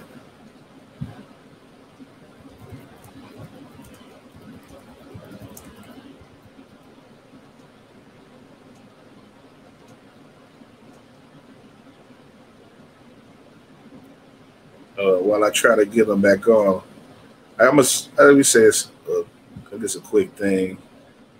I think like I said before, that message he had with the time he spent talking with Dr. Harry Edwards, and the message that Dr. Edwards gave him was the reason why I reached out in the first place. To have him on this week to talk about the stuff that's going on with football and stuff from his point of view. I think it's a tough dichotomy that's involved when you're black and you're in the media and you have a love for football. You may have a love even for a specific team. I know it's hard for me to shake my affinity for the Bears, but they're always going to be a part of me in regards to my love for football and my, just my interest in it. But over time, the relationship changes. Okay, we got my mic back on. I'll try to speak to that a little later. Okay.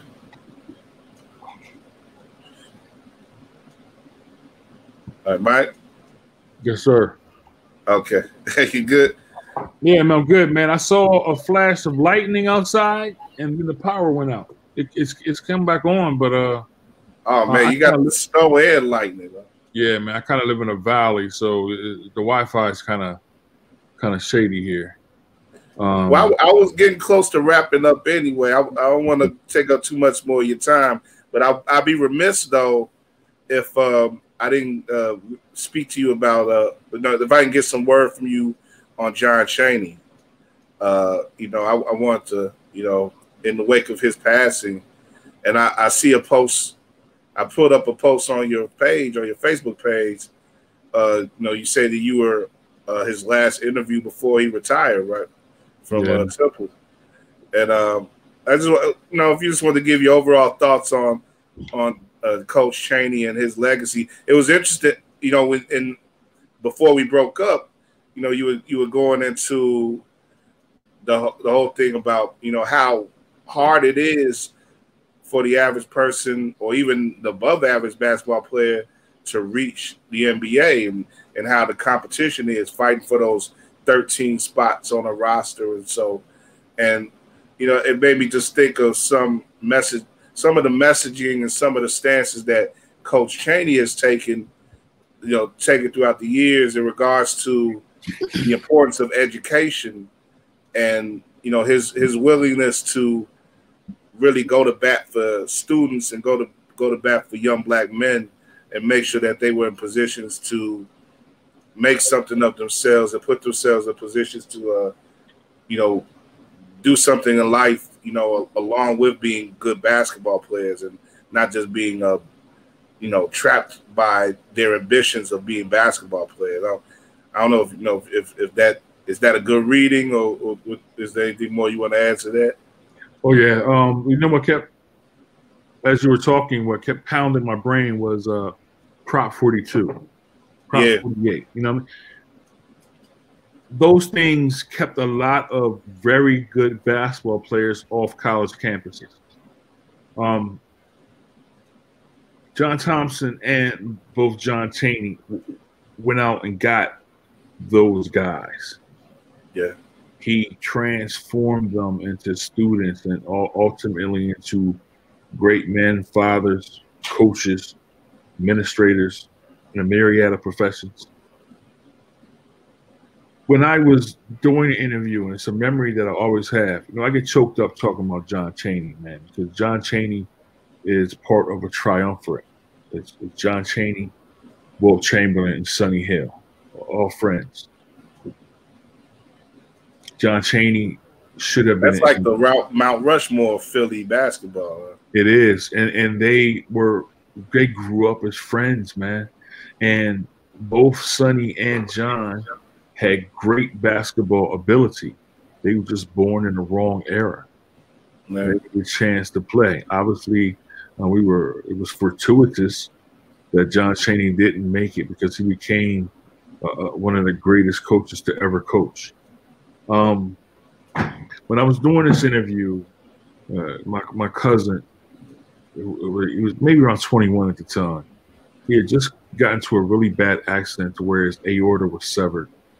And I don't know how he lived, but he was going through his recovery, and he stayed in me. I was living in Maryland at the time. And I was working for Black Sports Network. The publisher was David Cole. He was a mobile guy, like the telephones. And he decided to make a site. He had me, Dave Zirin, Bomani Jones, a guy named D.K. Wilson, who's one of the greatest writers I've ever seen. Ron Glover from here as well.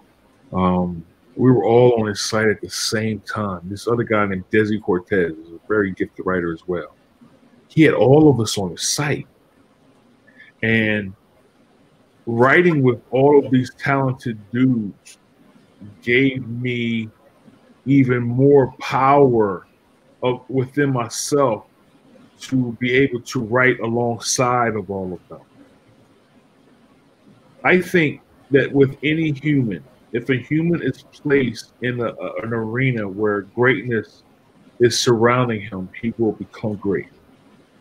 I need greatness around me, man. I become whatever it is, So if I'm around greatness, that's cool for me. But so I'm doing this interview. It was set up by David Cole, and I was interviewing a bunch of college coaches, a lot of black college coaches all across the nation, from John Thompson to Tubby Smith, whoever at that time. This was the last decade. Sure. When I'm doing this interview, my cousin's sitting across from me, and I can see, and I call it Christmas eyes, when your eyes are wide and you're so astounded by what you're seeing and hearing, And my cousin was that guy across from me. And as the recorder was going, John Chaney gave me just a great interview. And I almost felt like I was about to crush my recorder, that's how hyped I was that I was talking to John Chaney, being from Philly. He was that dad on the court. We all know what he's done with a bunch of guys, man. Aaron McKee is former players, the coach now. And the Sixers should have gave Aaron McKee a shot. He didn't get that shot. Now he has it at his alma mater, which is good for him, But it takes a John Chaney to make that happen, to where that pipeline materializes. You gotta have dudes who don't give a fuck. You gotta have them somewhere in this society if you're black, or everyone will be subservient to the dominant culture. And this is what's happening to us now, because the black voices are being drowned out. Now they're coming back to the fore because of podcasts like yours and the one I had, and the ability to be independent on the internet. but the credence and the respect is given to the writers who are on the major outlets. Yeah. I'm gonna tell you something right now. There ain't no writer in America that got more coaches, owners, and players' numbers in his phone than me. I will put my Rolodex up against anybody in this world in terms of that arena, right? It's because I did the networking. I went out and sought these dudes. If I heard something about a player, I wanted to find out for myself, is the perception of him real or is it fake? Now, I say all the time, perception is not reality. People who say perception is reality are looking at something through their own mind and making it comfortable for them. That's not reality. John Chaney, John Thompson, Clarence Gaines, all of these guys, all of the past guys, they are who should be coaching now. All of these gentlemen who have sacrificed so much. It used to be so sad to me when the Temple team lost in the tournament. Sometimes they would have like 17 or 15 seasons, right? But they would win their A-10, so they would get into the tournament. They had so many losses because John Chaney didn't care who he faced. He knew that if he went into Kentucky or went into Kansas in March, it was going to be an atmosphere that's going to teach his kids how to be better men, how to be better players, how to ultimately be better coaches. He put those kids in position. They took a lot of losses, but when they won big. I was very upset when one of those years John Chaney had to face the Fab Five. And it was I think it was the second year. Yeah, it was the second year, sophomore year, when they had a little bit more season and everybody knew that they were at least going to go to the championship game, you know. And they Temple put up a good fight. Eddie Jones, Aaron McKee, and Rick Brunson. They had some goons that they sitting there Cunningham to beat up on Weber to neutralize his athleticism. But they didn't win. You know, I think I talked to John Chaney about the Fab Five. I think that he didn't like the Fab Five because he thought that they maybe have disrespected basketball with some of their antics after they scored on somebody. I'm like this, man, and that's where I kind of disagree with John Chaney a little bit. You know, it's no diss to John Chaney, but I'm like this. If society has given it to you with no grease for 500 years, I ain't got a problem with you dunking and hanging on the rim against Duke. Yeah. Christian Laettner. I'm sorry. I ain't got no problem with that. Do it all because there's so much that you are facing that is going to allow you to be behind and have a disadvantage when you're facing a program like Duke. You know, I'm just looking it up. That was one of so that was a regional final, so that they kept them out the Final Four. So you think that might have played a role in his resentment a little bit that they kept him out the Final Four? I mean, I think, and I can't speak for John Chaney at all, but when the draw happens, right, when everything is placed on paper, he had to say to himself, why in the hell did they put us in Michigan in the same bracket? Oh.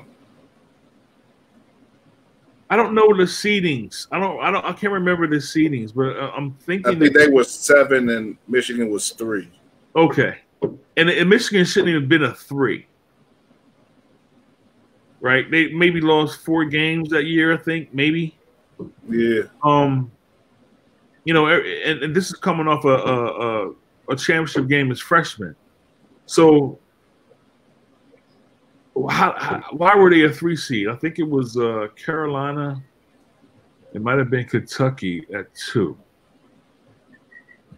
I think it was Kentucky with that Mashburn squad. But I'm wrong. Michigan, they were one seed. Yeah, they were one seed. Okay, I thought for sure they were one seed. I don't know why I said that. But so and Temple was a 7. What you have Temple's Temple record? Was 7. You have Temple's record right there in front of you. Yeah, let me look.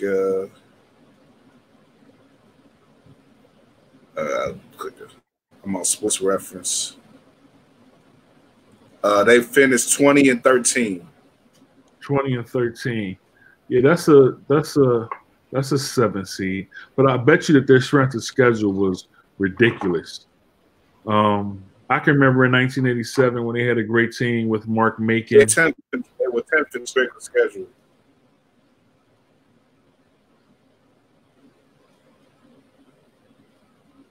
Mike.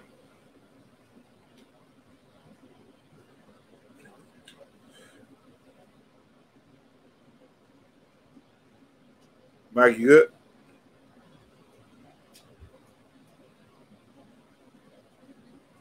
I hope the power go out again.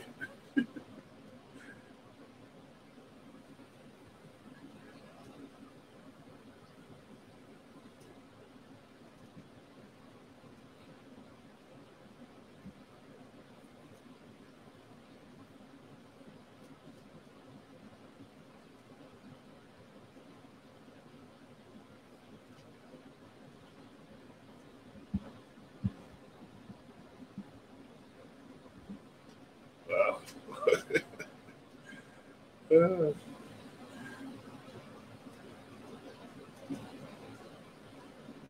Okay. Let's see if he can reconnect soon. Talking John Chaney and his legacy at Temple. Well,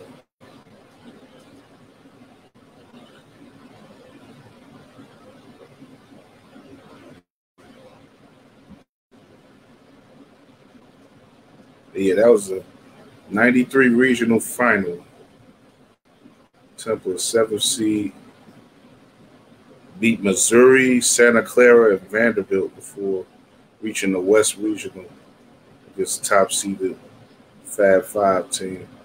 That was the year that they lost to Carolina in the championship game. They had the famous Weber timeout that wasn't and everything. That was back in the day, man. Those are the days with college basketball. That Temple team had Aaron McKee on it, Eddie Jones, Rick Brunson, like you said, dad of Jalen Brunson, and William Cunningham. They all made it to the league. And McKee averaged 20 points that year, Jones 17, Brunson 14. That's wild. They were only a 20-13 team with talent like that. Definitely. John Chaney, man, it's a giant in the college game, in basketball, period. Made a big impact. And definitely you can see made an impact on people like Mike Tillery, who, I don't know, I hope he's okay. Again, like I said, I hope the power isn't out on him for too long. Because I don't know if the Wi-Fi is having issues, but I think we'll leave it at that, though. I'm definitely going to bring Mike on soon again for something. He's the type of guy you can talk to about just about anything. Real glad to talk to him. At this point, great conversation on the NFL and then, their issues with black folks, man. There's still a lot of stuff to watch out for. And like I was about to get into before Mike rejoined, I think I agree with. I know Mike says it's still hard for him to watch and be invested in the NFL. I think I agree though with Dr. Edwards from what Mike said, that Dr. Edwards said about the need to watch, to have, watchers of the NFL from a journalistic point of view, a objective point of view. We're not. I feel that conflict at times. Being that I, you know, maintain a platform that covers the NFL, covers the Chicago Bears.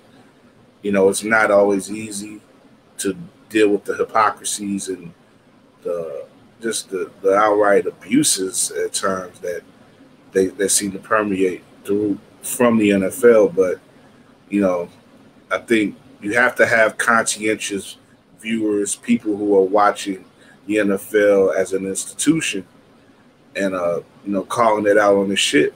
Speaking truth to power, because the NFL is a powerful entity in American culture. So, I think I would hope that people like Mike Tillery can keep on with the good fight in that regard. And, I plan to do that myself, and I always have have that sort of bent to my coverage. It's not going to be. It's not just about cheerleading any team, definitely, and definitely not cheerleading the league itself. When you see things that are unfair, that are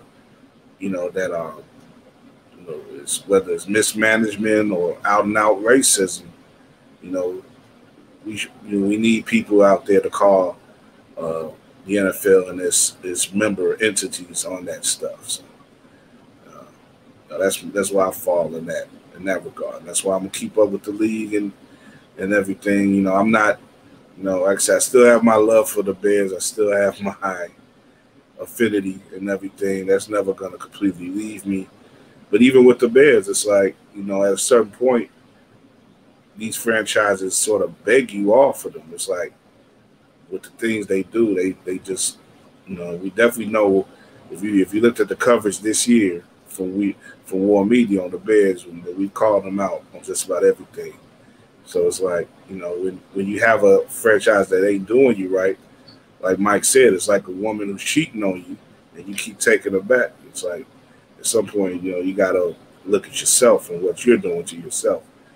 But I don't let the Bears affect me emotionally like that. It's like I said, I'm objective with the Bears, and just like I'm objective with the NFL and everything else.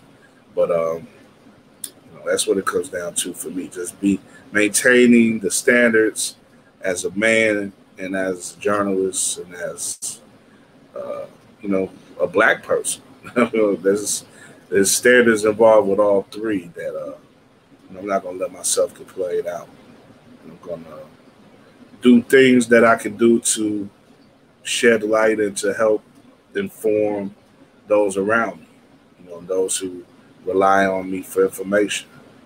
And I, I like to take that role, and it means something to me. So, I say that's why I fall with that. But yeah, I'm gonna leave it at that. 2 hours of more of fun content. Like I already teased what we're gonna do the rest of this week. Again, I'll check up with Mike, and he should be fine. I hope so. But definitely, you'll see him on War Media again real soon. And like I said, keep up with us for the rest of the week. We're gonna have a pretty good week again of podcasting and writing on the site. Couple good pieces on the website. I stayed on long enough to get Mike back on. Looks like. Let me see. Mike, you good? Oh man, you in the dark? I'm in the dark, brother. You ain't got no. Oh man. Oh man, I feel for you, man. We ain't have to deal with all that out here in the snow, man. But yeah, I was actually just signing off, man. I'm glad to know that you're you're okay at least. But yeah, man, I apologize, man. It's just how it is here, man. The power goes out a lot. It's part of where we are. It's part of the weather. But it happens periodically. It's unfortunate that it happened during your show, man. I'm sorry about that.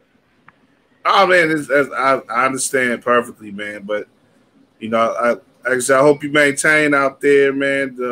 Be safe. And I'll definitely get you on again soon, man. During better occasion, we could talk.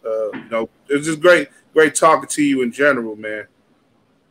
Okay, man. Yeah, I'm honored, man. I'm honored to have. Anytime you need me on, just hit me up. Give me a couple days, man, and I'll come on, man, because I appreciate you. I appreciate everything you do. I appreciate your myriad of guests that you have on. I appreciate your commitment to the culture, man. Thank you, man. It means a lot to me, brother. You like I said, you set the standard for a lot of us out here, man. And I'm trying to live up to that standard, with what I do. So that's love, definitely, man. So we'll keep building. Yes, sir. All right, man. Be safe out there, man. I will, man. It's gonna be a rough night. Man.